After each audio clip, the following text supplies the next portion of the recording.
for most of us, it's quite valuable to sustain and invest in social relationships. So how do we do that? How do we become better, happier, healthier creatures? And that's what the book is about, and that's what most of my research has been about. Welcome back, everyone, to the Geeks, Geezers, and Googlization Show, the home of Googlization Nation, where we talk with HR and business thought leaders about the crazy, never normal shift going on all around us. Our goal is to bring you ways to reimagine tomorrow and explore the ever-changing convergence of people, business, and technology.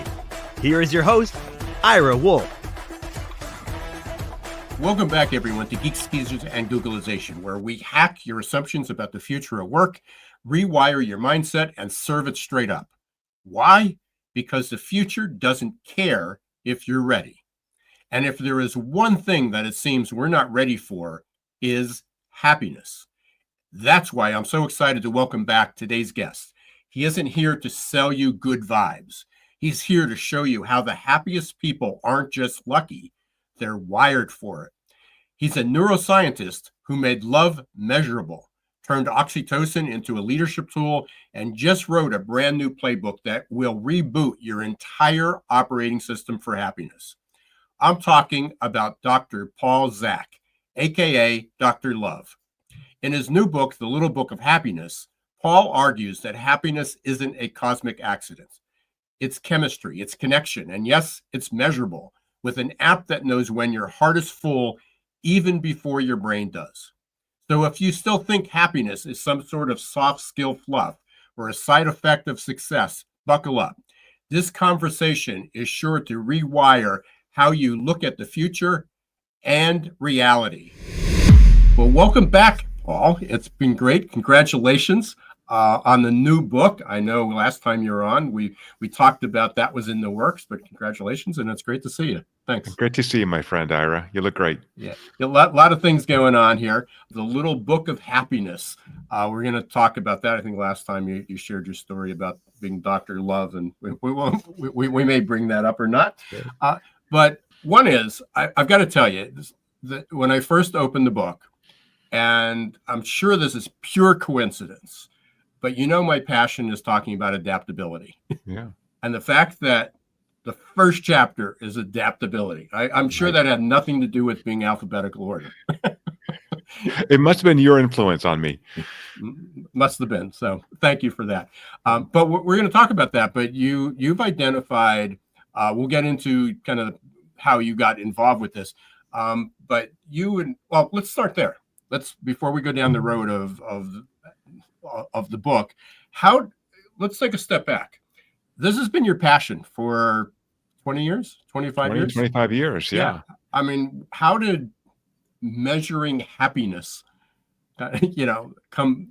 I'm not sure, as a fifth grader, sixth grader, high school, what do you want to do when you grow up? And you go, I want to measure happiness. Right. How did the story evolve? How did you get into this? Yeah, it started slowly. So I had done work in the late 90s showing that measures of interpersonal trust were among the strongest predictors that social scientists had ever found to explain why countries are rich or poor.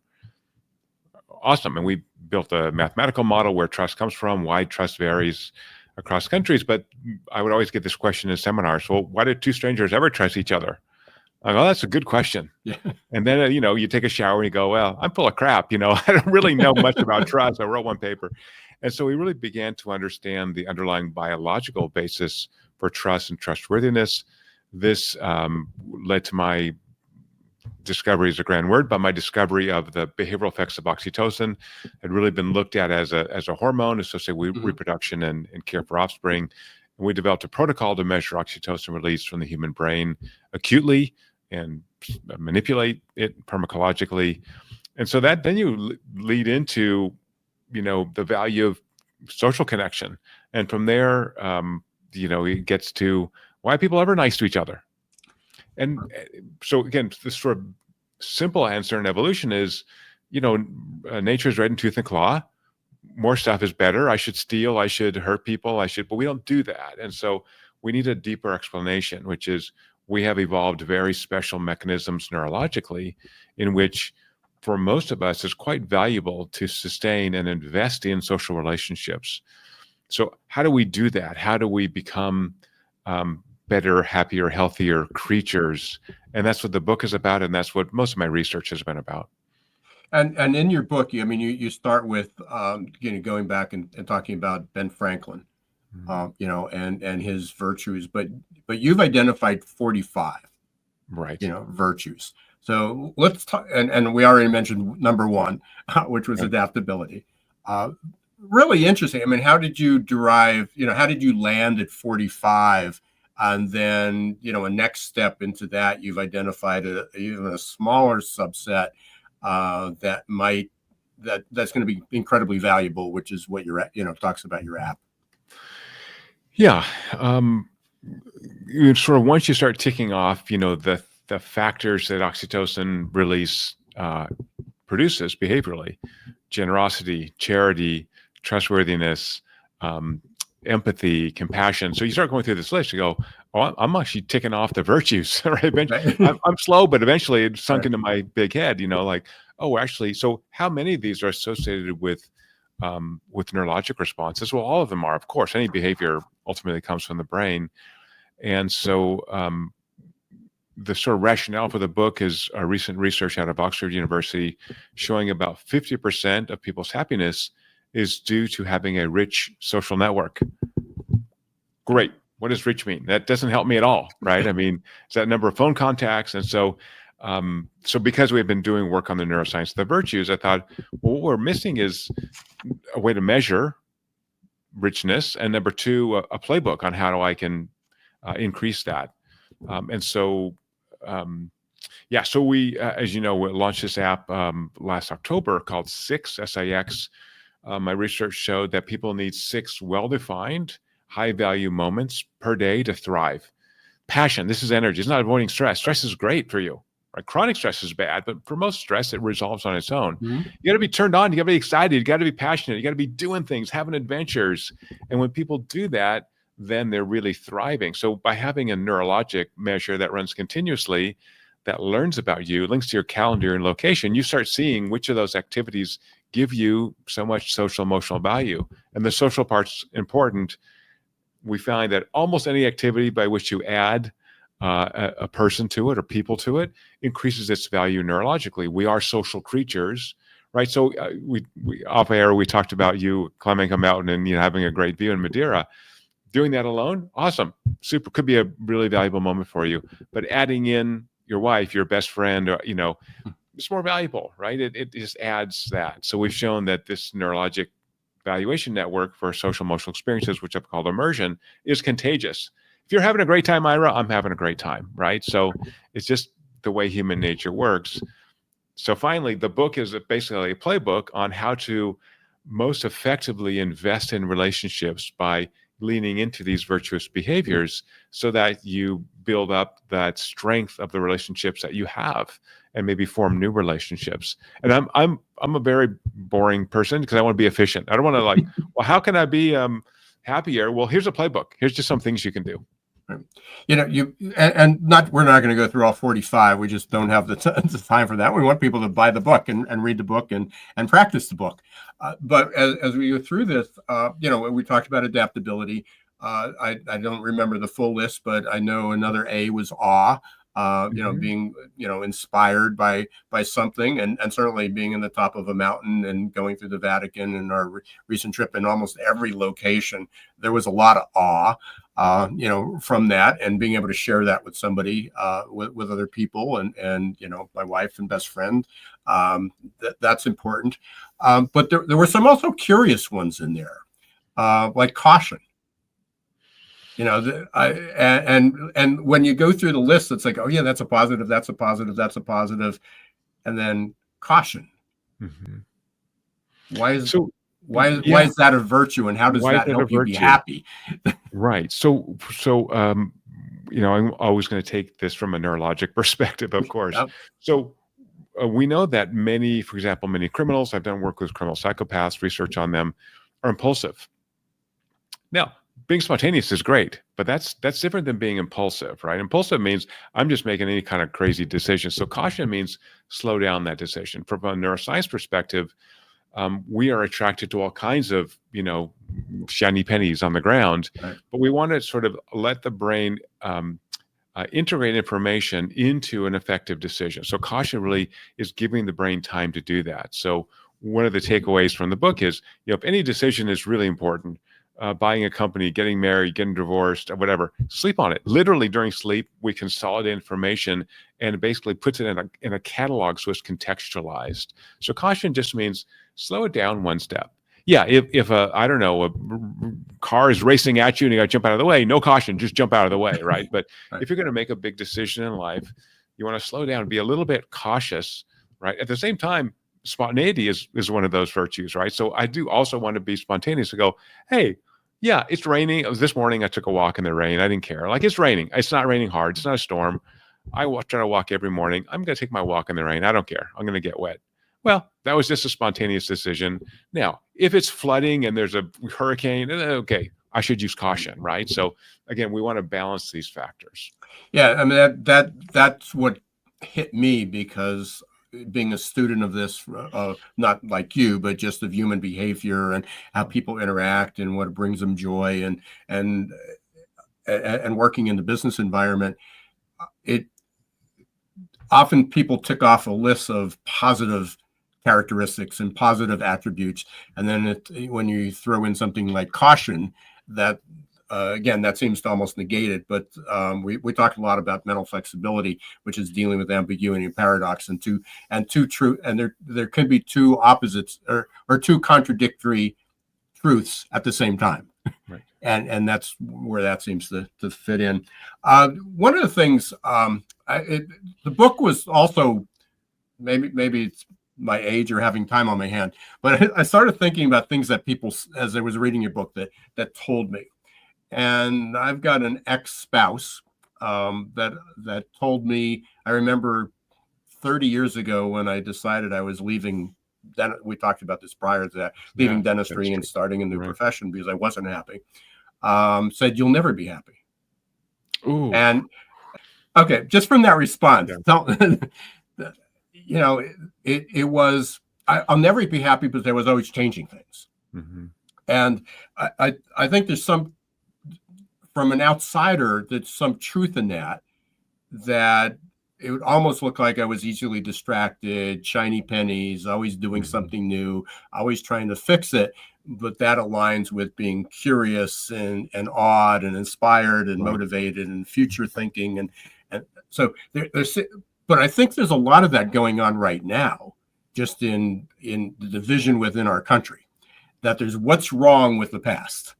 Why do we have, not to make this political at all, but making America great again. And there's a whole debate about making it great again, or why wasn't it great? Mm-hmm. So there seems to be this tug of war between going to the past and you'll never be happy versus always evolving, changing, learning, doing things, and going forward. The book's incredibly timely. And hopefully this becomes part of the solution, but kind of give some context to that, where I was, and also your shrill, it was like, whoa, when I said, you'll never be happy again. Yeah. Well, that's why she's your ex and not your current wife. Exactly. So part of that's personality. So I think, Ira, one reason we've talked a bunch why we get along is we have very similar personalities. And so I'm very high in openness. I think you're high in openness too. I like new experiences. I like uncertainty. I like just being tossed in a situation. I'll figure it out. Like a lot of people don't like that. They want this very careful, if you will, plodding kind of approach. And I'm sure you were a great dentist because you trained and you practiced. But that's a very step-by-step kind of profession where if you're high in openness, you don't want to innovate when you're doing, filling a I was computerized in 1987. We were using the cameras that people are still talking about. Should I buy that or not, or will be the new version in 1991? So we're already almost 40 years ago. I was computerized, and then there's still some offices that still aren't. So in the book, I talk about the difference between happiness and flourishing, or eudaimonia, or thriving. And happiness is just a cute state. And again, we spend enough time together. You're happy. You're happy right now. I can just see it in your face, right? So, you have acute moments of happiness. I think what your ex-wife was saying is you're not going to be satisfied in life unless she left out the unless you're opening up new vistas, unless you're trying new things. It's That's true. your personality, right? That's my personality, right? So yeah, toss me in anywhere. So my big trip this coming year is I'm obsessed with the gorillas. I don't know why. I'm going to go visit the mountain gorillas in Africa. It's a big trip, and I've been wanting to do this for 20 years, and I finally have the time.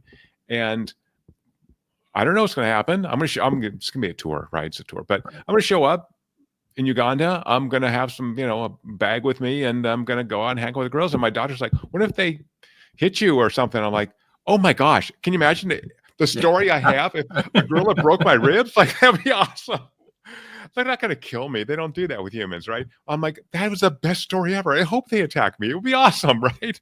But my daughter's a very careful, thoughtful person. So, and maybe cares about me a little bit. And so she thought, why would you ever take that risk? Well, the risk is low and the adventure is high.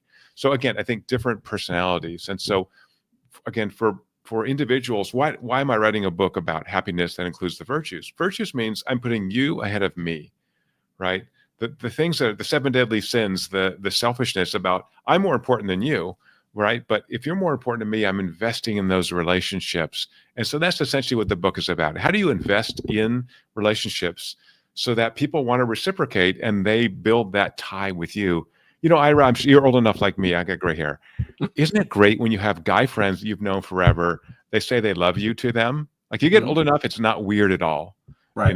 Like that's the best. Outside family. Yeah. When we were young, we would have been thrown out of the locker. Yeah, sure. Right. But now you're like guys I've known 40 years, 50 years. You're like, you're a brother. Like I will do anything for you. You'll do anything for me. Right. What a gift that is. Well, you and I have invested in those long relationships. We've taken care of each other. We've been there when people died, when people suffered, and we were there for each other.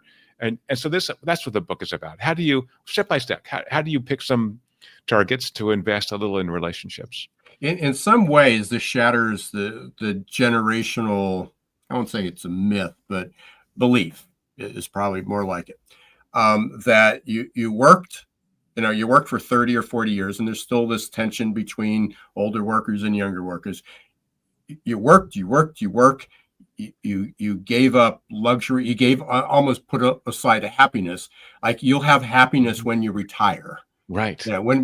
And now there's this huge, realization of that no happiness, there's no switch. You just don't turn it on. Retirement isn't about just happiness. It can be, and otherwise. So it seems like it's very, very timely with where people are in talking about the future of work, what work means to them, live to work versus work to live. Right. What do you, what are you seeing out there? I mean, is what reaction are you getting when you're talking about happiness and then go, it's like young people shouldn't be happy. They should just work to the bone. I think in the last 10 years, and this too from working with companies, it's completely switched in which maybe not happiness, but satisfaction or well-being is on the top of the agenda from an HR and a strategic perspective because 2 data points. One is we have near record low unemployment rates and we're not having more babies, right? The US has been below replacement fertility since 2010. Japan shrinking, Europe's been shrinking like crazy, China's shrinking. So if you have employees, you better worry about both their physical fitness, but also their emotional fitness. Give them the tools so that they have the ability to have that work-life integration. There's no balance, there's integration, right? And so to ensure that people are not burnt out or they go work somewhere else. So at least, again, I have a selected set of companies I talk to like you do. So I can't tell you for every company out there, but it's been on the agenda. The war for talent is over. Talent has won. Let's support that talent who create value for the customers in as many ways as we can. And also, by the way, assess the objective ROI from wellness programs, right? It's like so many companies I talk to, I'm sure I'm NDA, so I can't mention them, but a lot of tech companies, which have really valuable employees, they have nap rooms, they have yoga. No one goes. right? But if you knew, say using our app 6, that when you go to yoga, you get a key moment, this is really valuable. Oh, you can keep doing that. Maybe that's a good thing for you. Most people are like, yoga? I don't have freaking time for yoga. Yoga, I got programs to write. I got customers to talk to, whatever that is. So I just think having a language and a measurement to talk about emotional fitness can help change that discussion so that people are, again, not happy every second of the day, but satisfied when they leave work. Like, oh man, I hit some hard balls today. Like, I swung the fences and got some stuff done. I feel good about it. So we're breaking the direct connection between if you're successful, you'll be happy. So that could be the case, depending on how you became successful. Right. But it's not an if then. It's not a linear equation. If you're successful, then you'll be happy. And enjoy the process too, right? I mean, gosh, if you're deferring everything to your 65, maybe get hit by a bus. I mean, who knows? So, right. But I think one of the things that's been missing, and I'd love your feedback on this, Ira, is that work is about service, right? The only reason you get paid as an organization is because you provide some service that hopefully improves people's lives. And so if we think about business as a virtuous endeavor, then the people engaged in work should feel great about themselves. Like, oh, I solved a client problem today. I helped someone set up their bank account. I helped them, I don't know, set up a savings program for retirement, whatever that is. You're solving problems. And so we should empower and celebrate that we are wonderful social creatures in which we do care about strangers. Again, you're getting paid. I don't care about the pay, but you're still helping somebody. And that's a really important part of work. I think it's one reason, because of our history of volunteering in the U.S., de Tocqueville and all that, that we work a lot more in the U.S. than a lot of Europeans. Oh, you might say Europeans enjoy their lives more, but they also are not so connected to the service part. You have bigger governments, the government will take care of the service part. Well, we feel like, oh, individuals should help each other, but we get the value of that as an individual. Oh, I feel good because I helped someone today. Oh, you're absolutely right, and there's been so much written about that especially when we talk about purpose. Helping people understand what that connection is. I just talked about this a few weeks ago with a friend of yours as well, Zach Mercurio, and he came talking about mattering, and it goes back to it got traced back to JFK, I think, at NASA, and when he asked somebody in the maintenance field, it's like, who was working in one of the hangars, I believe, at NASA. And they said, what do you do here? And fully expected a job description. I help clean up, I empty the trash, I sweep up, I clean up the parts and do this. And it was like, I'm helping man fly safely to the moon. Oh, right. And we've heard different iterations of that, and that's certainly been missing. And even in the times I've generally been self-employed, but I've worked in organizations. But oftentimes, even in an organization, even on a board of directors where you're volunteering your services, and there is a mission and there are values, but there's a disconnect between the work you're doing and that mission. It's like, I'm just doing my part. Right. Which takes away that feeling, that happiness, and eventually that becomes, what am I doing here? Why do I want to belong? It was just released again. I think Gallup does it every year. That Denmark, I think, is Denmark the happiest country in the world? It's near the top. Yeah, somewhere over there. It's interesting. I mean, have you ever done any work? I mean, with what they're measuring, with the alignment of happiness, how they're measuring happiness and how you're measuring, happiness. Any alignment, any disconnects between that? Because if I can almost guarantee, and again, this is just a hunch, so based on science, tell me if I'm wrong. But if you took with people saying they're unhappy with the way things are going in the U.S. at the moment, that we're going to move to another country. If they move to the happiest country in the world, they still wouldn't be happy. Right. So the analysis question is, I have a house in the only blue zone in the United States, Loma Linda, California. Like, well, if I move to Loma Linda, will I live to 110? No, it's just not the way it works. So you may know, Ira, that we talked about this before, but I have an appointment at a medical school in Denmark. So I go every other year for about a month, Okay. and so have lived for brief times there. So I know Denmark well, and one reason they're so happy is because of the strength of social ties. There's around 5 million Danes. They're actually one of the few European countries that actually is growing. Without immigration, they have very little immigration. Really amazing country. They're all cousins. They all know each other, right? So, it's so easy to be connected. They do very interesting things. They have, if students want it, they have a gap year between high school and college where the government pays you to essentially once a month work in a business or a nonprofit and just try it out. See if you like that job. So brilliant. First of all, it's a service endeavor, right? Your government's paying you, but you're helping out some organization and you can see what people do, right? So I think they have so many great social components. So very tight social ties. And even there, as a weirdo American, I'm getting invited to people's houses. I'm associated with the university, so people have met me and like, oh yeah, come, we're having brunch. Come hang out. And like, you kind of, as an American, you feel like, well, I shouldn't impose. And they're like, no, we'll pick. I don't want to have a car. I'm like, oh, we'll pick you up. It's no big deal. So that self-reported notion of happiness really is satisfaction with life. Like longer term, are you thriving? What we've done with the app is provide a neurologic measure of value. So how valuable is this experience to you? Because what generates value for me or for you or the random Dane is going to be different for every person. And so by having that app that catalogs those things that are most valuable to you, then you can lean in. And we actually have a trained AI assistant in the 6 app that begins to give you advice. Hey, meetings with Ira, fascinating. Skip the coffee, right? Strap in. This is going to be awesome. And meetings with, Susan, you never get value from those. See if you can just skip those meetings, right? So you can begin to make better decisions. And now maybe Susan needs a hug. I don't know what's happening with her, but just knowing that, or climbing that mountain in Madeira and seeing this amazing view. Do more of that stuff. Just we get so busy we forget sometimes to take care of ourselves, take care of people around us, and so this is really giving you a tool to have, again, a different conversation, a language to talk about thriving in a different way. So let's talk about the app a little bit before we run out of time, because that's easiest for us to do.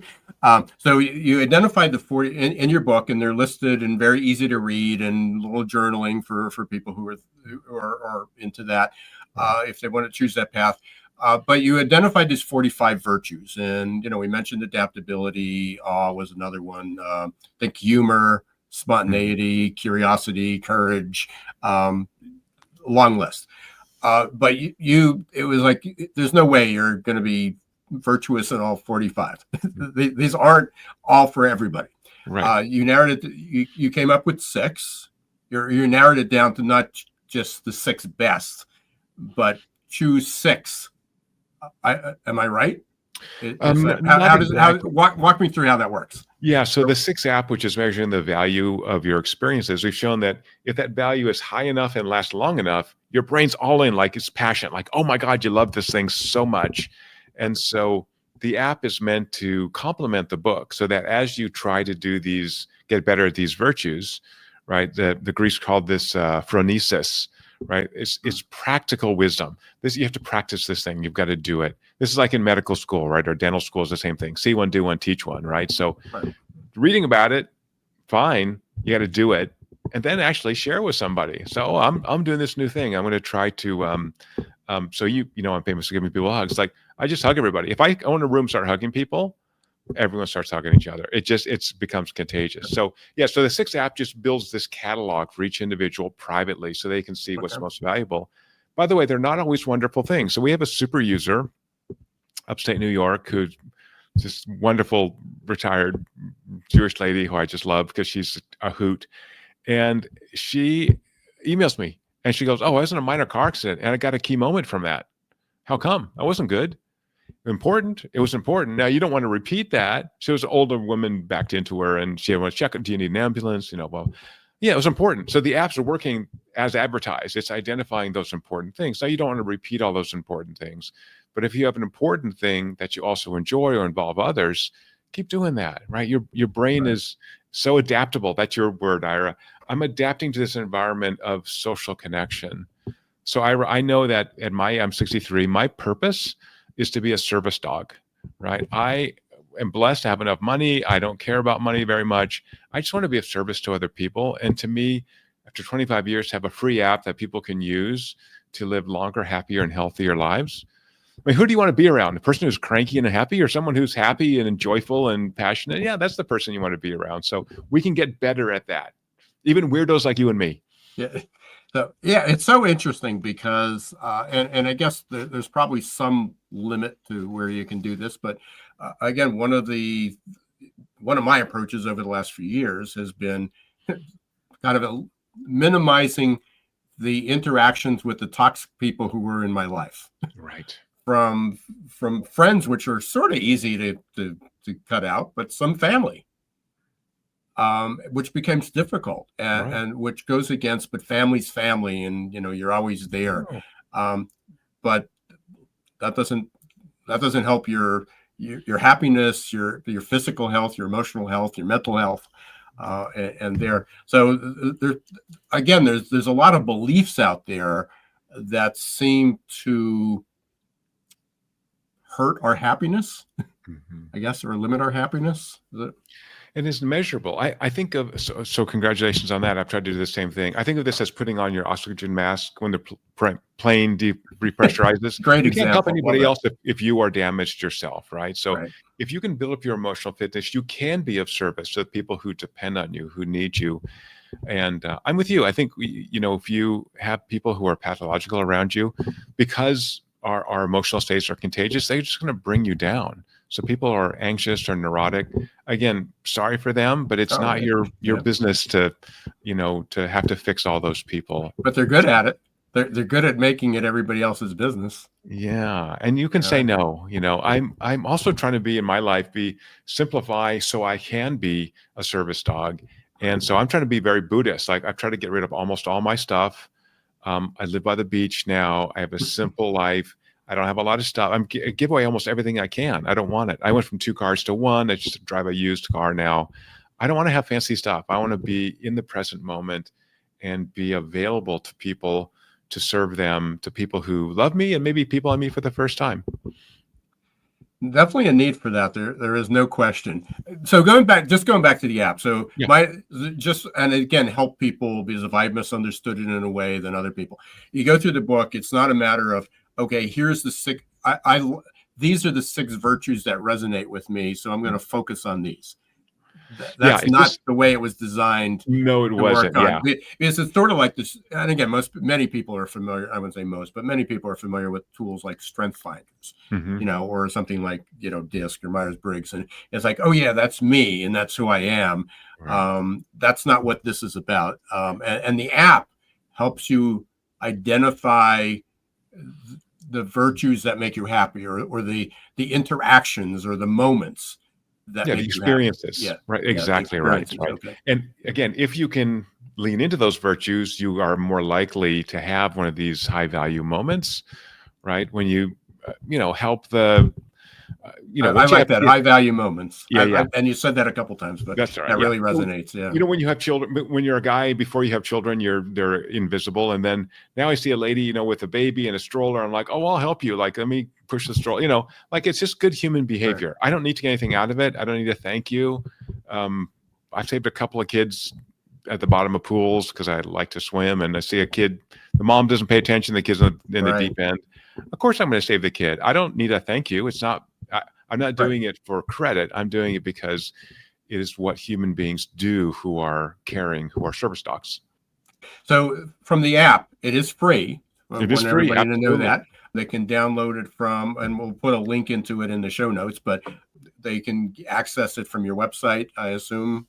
Right. It's your6.com, you're the number 6, or the app or Play stores will have the 6 app. Okay. And you didn't ask me the hard question. Why is it 6? There you go. We're going there. There it is.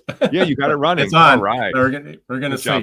Yeah. So we started that. I mentioned that in the beginning. At the beginning of the show, you had 45, but there were 6. So why 6? Yeah, that just came out that way. I mean, in the data. So when we looked at the number of these high value moments that you need to really thrive, 6 means you're passionate, you're engaging. 4, you're kind of maintaining. 3 or less, you start having depressive symptoms. This is all in published peer-reviewed research. So yeah, if you're not doing well. So one of my dreams, Ira, and maybe I'm a crazy person, is that when you check in with your physician or your therapist, he or she will look at your time series. Like, hey, you've been having, 3 or 4 high value moments a day. And hey, you know what? In December, you only had 1. What was happening in December? Oh, well, I was sick, or I got divorced, or my dog died. And let's have that. If we have that time series, we have a whole different discussion about emotional health, which affects physical health, which affects longevity, right? On and on and on. And so I think that's my dream, is we get this into the healthcare system as a preclinical solution, right? That we're all just monitoring this data stream. And by the way, you can share it with your friends. So if I see, like, my friend Ira, he's having 3, 4, 5, 6 key moments, and then all of a sudden, 5 days in a row, you're in the red zone. You're only getting 1 key moment. Like, God forbid, I could call you up. Hey, my friend, are you all right, man? It looks like you're like, let's go grab a coffee. What's happening? Like, I'm having a really bad week. Or you're in the green zone. You've been nailing it. You've got like 8 key moments every day hey, dude, let's go get a beer. Like, you had the best week ever. Like, just to remind us, as stupid humans who are busy, who forget about doing the important social things, check in with your friends. Let them check in on you in a non-punitive way, and just in a caring way. Like, hey, you're one of my best friends. You share your data with me, and so make sure you're doing all right. So I just started using this. So I got the PDF of your book, and I saw it there, and I downloaded it. So how long does it take to get the data? I mean, to get feedback. Yeah, I mean, you'll get data immediately. The first day you use it, you'll get data on what your key moments within are. a day. Okay. So it starts, by the way, with population averages, and then begins to learn about you, right? So those 6 key moments are based on a population, but it'll adjust them up or down so that you have reasonable goals. So it's learning about you. It's got AI built in. And I'm sure our conversation for the last 30 minutes or so is one of those key moments. So I've got one checked off, right? Well, I know last time we did. So yeah. How does this differ from the immersion app that we talked about last time? Right, same engine, but it's just looking at these really peak immersion experiences that last long enough that they're really meaningful to that organism. So it's a kind of a simplified version of the immersion app, which is used in marketing and communications and other things, which you need second by second data. This runs second by second, but you don't need that to know what you value the most. You just need to know. So this is an offshoot of the immersion. You're still using the immersion app. We are. So this isn't a 2.0. This is this is a whole new consumer. The immersion is a really B2B product. This is meant for consumers. And by the way, we have some great partners. The Cleveland Cavaliers have put our QR code up for 6. Wow! So they want to give this gift to their fans to live a happier life, and they will get anonymized data to learn. Hey, why do you go to an NBA game? What part of it's our most valuable? That's a good question too. So again, there's a win-win space there. Yeah, it's so timely just because of the divisions that we have in place, the challenges, these intergenerational conflicts, the shift in the meaning of work, the future of work, the threats of AI, and there's people that are talking about losing your job, and there's other people that are that'd be pretty exciting if I only had to work 30 hours a week and I can enjoy my life and still have everything that I wanted. And then there's other people as well. What would I do if I didn't work? Right. What will I do with the other 10 or 20 or 30 hours in the week that I've planned for? So again, there's so many. It's just so timely.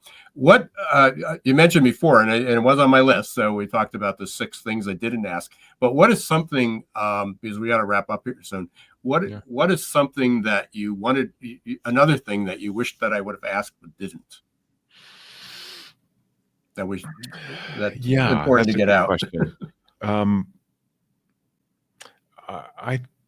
None of this is about perfection, right? So if we're trying to build better relationships, be of service to others, be virtuous, we're not perfect, right? We're not going to be perfect. So we can't put that weight on ourselves, and we can't expect that from our friends. So one of the things I've learned from measuring over 50,000 brains is that people have good days and bad days, and they don't even know it because they're just adapting to their environment. And so I think it's a real plea for just accepting people as they are. And if I'm having a bad day, I might even know it, right? I'm just cranky for whatever reason because I didn't sleep well, or I'm jet lagged, or whatever. I'm hungry, and so yeah. Again, you don't want to have someone abuse you, or you don't want to be a jerk to people, but I think accepting people as they are, there's a lot to be said for that. You can't really change people much. So just love them the way they are, and they'll be what they are. You mentioned earlier on, and I'll close with this. And again, just for people that think this is all about mental health, you have the distinction that it's certainly related to mental health, but this isn't about mental health. This is getting ahead of that, which is right. giving you tools to measure your emotional states, finding out what brings you joy, and then leaning into that thing. So again, you can avoid some mental health disorders if you can begin to curate your life to do those things that give you support. As you said, avoiding people who are negative, who bring you down. Hey, we all can be brought down by people around us, and be around those people that bring you joy, that bring you happiness. Absolutely. Paul, again, this is a fascinating subject I can talk to you about all day. I wish we weren't on opposite coasts, and we would be best friends and we would see each other and probably do our walking in the morning. I can see where that would happen. How can, in the meantime, how can other people get in touch with you? How can they get the book? I believe May 6th, which is this may drop on the same day as the book comes out, but May 6th, the book comes out. Where can they get the book? How can they access you? Easiest to get the book on Amazon, paperback, Kindle, audio. The Little Book of Happiness. The Little Book of Happiness, a scientific approach to living better. And you get the free app without the book at your6.com. And you can just send messages. If you're listening to this and you have questions, feel free to email me. I'll reply. Any friend of Ira's is a friend of mine. And I think it's still Paul Zak. Another way is paulzak.com. Yeah, pauljzak.com. Yeah. Very good. Paul, it's been a pleasure. Again, congratulations on the book. I know there's been a passion and a journey for you to get this out, and I love the format. I actually put it into ChatGPT this morning, a chapter of it into ChatGPT to say, can you write a book on adaptability along the same style? Wonderful. I hope you'll do it. Yeah, lots of things in the pipeline, still chugging along here. Best of luck to you, and we'll continue on the pursuit of happiness. With no one has told you this happiness today, Ira, you are awesome. Thank you. Thank you very much, Paul. Appreciate it. And until next time, don't let the shift hit your plans. Thanks for watching Geeks, Geezers, and Googlization. Be sure to listen to the podcast and follow us on YouTube.